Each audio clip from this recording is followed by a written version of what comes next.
আসসালামু আলাইকুম, ওয়েলকাম করছি রিয়াসাদ আজিম। ভিন্ন ধর্ম মতাদর্শে যারা শুনছেন সবার প্রতি আন্তরিক কৃতজ্ঞতা। খুবই অদ্ভুত কিছু ব্যাপার মাথার মধ্যে ঘোরে। এই ব্যাপারগুলো একটু যদি আপনাদের সাথে শেয়ার করি, আপনারাও কিছুটা হলে অবাক হবেন। এবং বাংলাদেশের চিফ সিলেক্টর গাজী আশরাফ হোসেন লিপু এবং তার রানিং মেট আব্দুর রাজ্জাক, তারা আসলে কি চিন্তা করে, কিভাবে চিন্তা করে, সেটা আমার কাছে মনে হয় যে এটার একটা সায়েন্টিফিক ব্যাখ্যা বাংলাদেশ ক্রিকেট বোর্ড যদি কিছু সায়েন্টিস্ট নিয়োগ করে বের করার চেষ্টা করে, it would be very much helpful for the viewers, for the spectators and the supporters, journalist, সবার জন্য। বাংলাদেশ ক্রিকেট দলের এই মুহূর্তের পারফরমেন্স যদি আমরা বিবেচনা করি, টি-20 ফরম্যাটে বাংলাদেশ দারুণ খেলছে, রাইট? বাংলাদেশ দল শ্রীলঙ্কাকে তাদের মাঠে হারিয়েছে।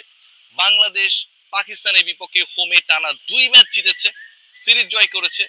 হোয়াইট ওয়াশ করার একটা সুযোগ তৈরি হয়েছিল।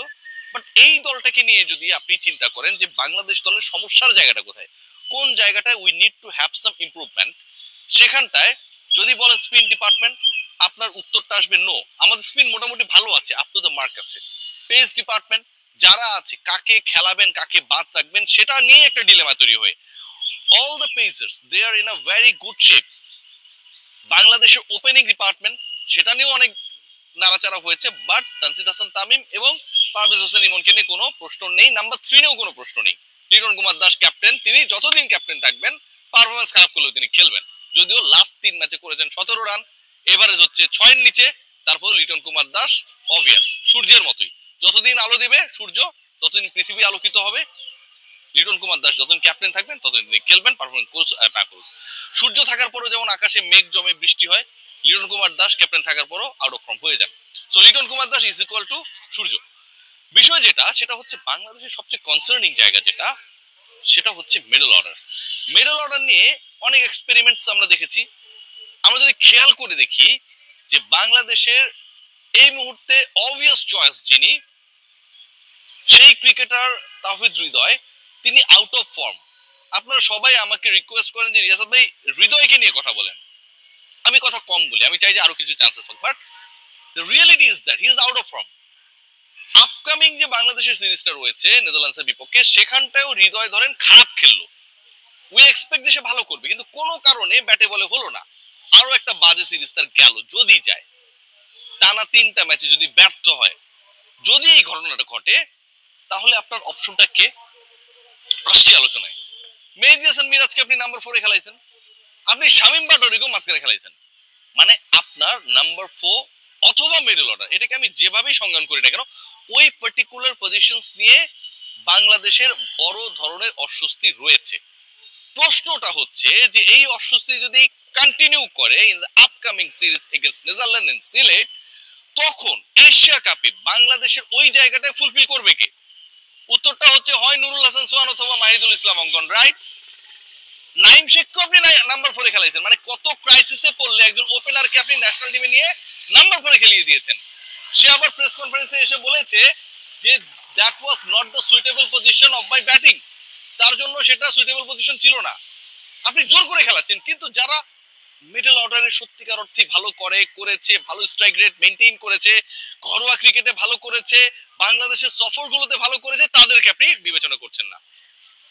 আপনি যদি পরের টুরে না রাখার পরে, পরের সিরিজটাতে না রাখার পরও নেদারল্যান্ডসের বিপক্ষে, এবং ওই সিরিজে যদি বাংলাদেশের মিডল অর্ডার আবারও কলাপস করে, up to the mark performance করতে না পারে, এরপরে যদি আপনি সোহান বা অঙ্কনকে এশিয়া কাপের দলে রাখেন, এটা কতটুকু ওয়াইস চিন্তা করে দেখুন। আপনি যেই ছেলেটাকে এশিয়া কাপের দলে বিবেচনা করবেন অথবা মিডল অর্ডারের বিকল্প হিসেবে ভাববেন, আপনি তো এশিয়া কাপের আগের প্রস্তুতি সিরিজে তাকে খেলার ব্যবস্থা করে দিবেন, সে আপনার দলে থাকবে। যেই ছেলেগুলো দলে থাকবে তাকে আপনি অস্ট্রেলিয়া পাঠিয়ে দিচ্ছেন, ভিন্ন ক্লাইমেটে পাঠিয়ে দিচ্ছেন, ভিন্ন কন্ডিশনে পাঠিয়ে দিয়েছেন, ভিন্ন অপোনেন্টের এগেইনস্টে পাঠিয়ে দিয়েছেন। এবং বাংলাদেশ 30, 1 এবং 3 তারিখে, এ মাসের 30 তারিখ, সেপ্টেম্বরের 1 এবং 3 তারিখে যে দুটো ম্যাচ খেলবে এগেইনস্ট নেদারল্যান্ডস, সেই ম্যাচেস গুলোতে আমি যাদের নাম বললাম, যাদের আপনি অস্ট্রেলিয়ায় পাঠিয়ে দিয়েছেন, ইনক্লুড করার সুযোগটা একদম নাই বললেই চলে। কারণ অস্ট্রেলিয়া বাংলাদেশের লাস্ট ম্যাচ শুরু হবে হচ্ছে 28 তারিখে। সেই ম্যাচ শেষ করে নিশ্চয়ই এসে 3 তারিখে লাস্ট ম্যাচেও যদি ধরানোর চেষ্টা করে, সেটাও সম্ভব না। আপনি ন্যাশনাল টিমে যাদেরকে বিবেচনায় রাখবেন, এশিয়া কাপ ওয়ার্ল্ড কাপ বিবেচনায় আপনার মিডল অর্ডারে যারা ব্যাকআপ হবে অথবা মেইন প্লেয়ার হবে তাদেরকে আপনি জাতীয় দলের হয়ে খেলার সুযোগটা করে দিচ্ছেন না। এই টিম সিলেকশন তো করেছে আমাদের সিলেক্টররা। আমি কেন বললাম যে একটা সায়েন্টিফিক ব্যাখ্যা দাঁড় করানোর জন্য আসলে কিছু সায়েন্টিস্টের দরকার। আপনারা কি চিন্তা করলে এটা করলেন? অস্ট্রেলিয়ার বিপক্ষে, অস্ট্রেলিয়া এই দলের বিপক্ষে কি বাংলাদেশ খেলবে? আসলে কি সেরকম শক্তিশালী দলের বিপক্ষে বাংলাদেশ খেলতে আছে? Almost you have made a national team. Why? আপনার ন্যাশনাল টিমের backup cricketer or main cricketer যারা হবে তাদেরকে খেলানোর দরকারটা যেখানটায় আপনার সেখানটায় রাখলেন না, আপনি এ টিমের হয়ে পাঠিয়ে দিলেন। এরপরে তারা যদি ওখানটায় ভালোও করে, বললাম ফাটিয়ে ক্রিকেট খেললো, এশিয়া কাপের দলে ঢুকিয়ে দিলেন। একটা জাতীয় দলের অংশ না হয়ে, জাতীয় দলের সাথে কোনো প্রিপারেশনের মধ্যে না থেকে এই ক্রিকেটাররা এশিয়া কাপে গিয়ে শতক আর অর্ধশতক মেরে দিবে, 170 স্ট্রাইক রেটে ব্যাট করবে। Is it logical? ইন্টারেস্টিং আলোচনা আরো একটা আছে, আপনারা সবাই জানেন যে জুলিয়ান উডকে নিয়ে অনেক আলোচনা রয়েছে। পাওয়ার হিটিং কোচ, রাইট? ভারী ভারী ব্যাট দিয়ে প্র্যাকটিস করায় ব্যাটারদেরকে যেন বলগুলোকে হচ্ছে বাউন্ডারি সীমানার বাইরে পাঠিয়ে দিতে পারে, মাসল পাওয়ার যেন বাড়ে, হিটিং পাওয়ার যেন বাড়ে, right?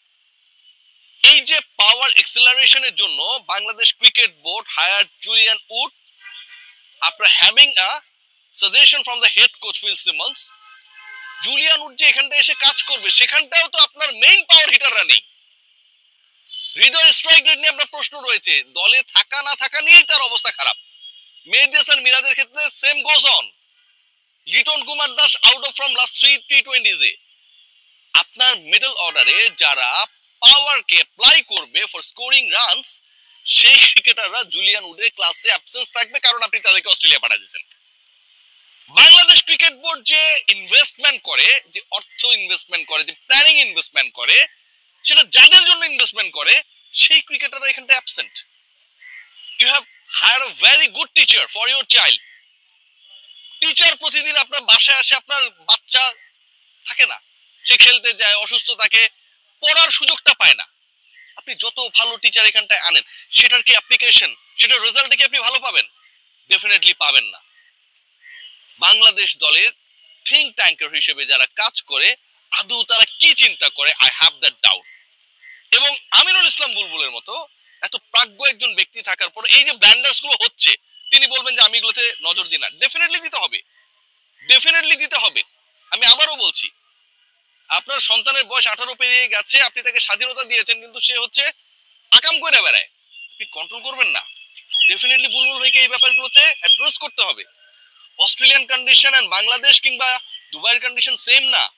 If you need someone in the middle, সেই ক্রিকেটারকে আপনি আনরেডি করেই ন্যাশনাল টিমে ঢুকিয়ে দেবেন। অথবা সে যদি নাও থাকে, আপনি যে এত টাকা খরচ করে একজন পাওয়ার হিটিং কোচ নিয়ে আসলেন, আপনার ব্যাটিং সেটআপের অন্তত 10 জন ক্রিকেটার, টপ 10 জনকে তো তার কাছে প্র্যাকটিস করানোর, তালিম নেওয়ার সুযোগ করে দেবেন নাকি? সেই 10 জনের মধ্যে যদি সোহান এবং অঙ্কনকে আপনি ট্রিট করেন, দে উইল বি অ্যাবসেন্ট। এভাবেই চলছে বাংলাদেশের ক্রিকেট। আমার প্রিয় লিপু ভাইয়ের সিলেকশন। সবাই ভালো থাকবেন।